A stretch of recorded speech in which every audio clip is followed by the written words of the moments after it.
meurtre ou accident. Les recherches ont repris ce matin. Des ossements ont été retrouvés près du hameau du Vernet dans les Alpes de Haute-Provence. Entre la chute de l'enfant, l'homicide involontaire et le meurtre, on ne peut toujours pas privilégier une hypothèse plus qu'une autre pour expliquer la disparition puis la mort de l'enfant Émile. C'est un visage que tu dois déjà connaître, celui d'un petit garçon blond avec une fleur jaune dans les cheveux. C'est celui du petit Émile, 2 ans et demi, disparu l'été dernier dans le hameau du Haut-Vernay, dans le sud-est de la France. Aujourd'hui, à la date du 2 avril, selon le procureur de la République d'Aix-en-Provence, des vêtements et des ossements appartenant au petit garçon ont été retrouvés. Mais la cause de sa mort reste encore inexpliquée. Je te récapitule les grandes étapes de l'affaire. Il est 18h12 quand la gendarmerie est avertie par les grands-parents de la disparition de leur petit-fils Émile. Ils le gardaient pendant les vacances dans le hameau du Haut-Vernay.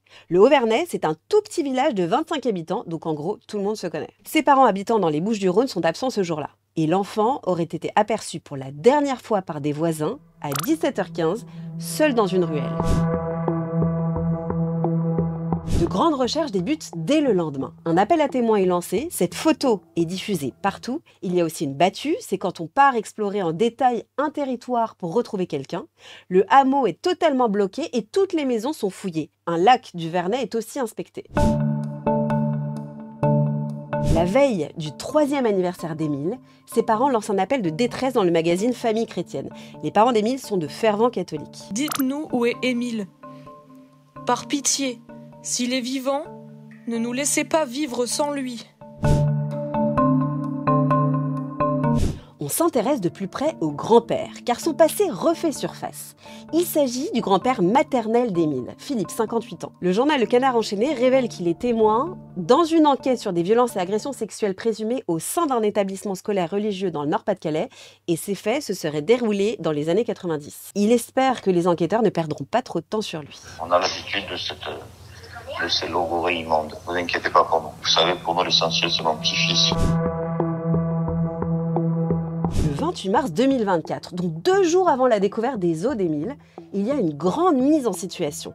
17 personnes, dont la famille, les voisins et les témoins, sont convoquées par la justice. L'idée est de retracer de façon chronologique la soirée du 8 juillet 2023 pour pouvoir confirmer les éléments des enquêteurs. Et aucune nouvelle information n'est dévoilée. 2 jours après la découverte du crâne du petit Émile, les enquêteurs, les gendarmes et les chiens reprennent leurs recherches autour du hameau du Haut-Vernay. Ils tentent de trouver d'autres ossements de l'enfant pour comprendre les circonstances de sa mort. Et des spécialistes des os sont sollicités pour étudier ceux qui ont déjà été retrouvés. L'objectif, c'est de savoir si le corps se trouvait bien à cet endroit dès la mort de l'enfant ou s'il a été déplacé après sa mort, parce que c'est pas tout à fait clair. La zone où le crâne du petit Émile a été retrouvé avait été largement inspectée en juillet dernier. Selon les premières analyses, le crâne était intact au moment de la mort, puis il a été fissuré après le décès. Les os retrouvés n'ont pas été enterrés, et pour l'instant, ils ne permettent pas de déterminer la cause de la mort d'Émile. Alors pour l'instant, aucune piste n'a été écartée. Ça veut dire que ça peut être une chute accidentelle, un homicide involontaire, c'est quand on tue quelqu'un sans le vouloir, ou bien carrément un meurtre. Depuis le 31 mars, le hameau du Haut-Vernay est de nouveau bouclé, ça veut dire que personne à part les enquêteurs ne peut y accéder, et ce jusqu'au 7 avril prochain. On te tient au courant de la suite dans C'est quoi l'info? Merci de nous avoir suivis, si cet épisode vous a plu, n'hésitez pas à vous abonner et à nous dire les sujets que vous souhaitez qu'on traite. Et sinon, je vous rappelle que vous pouvez nous suivre sur YouTube, sur Snap, sur Insta, sur TikTok et sur franceinfo.fr.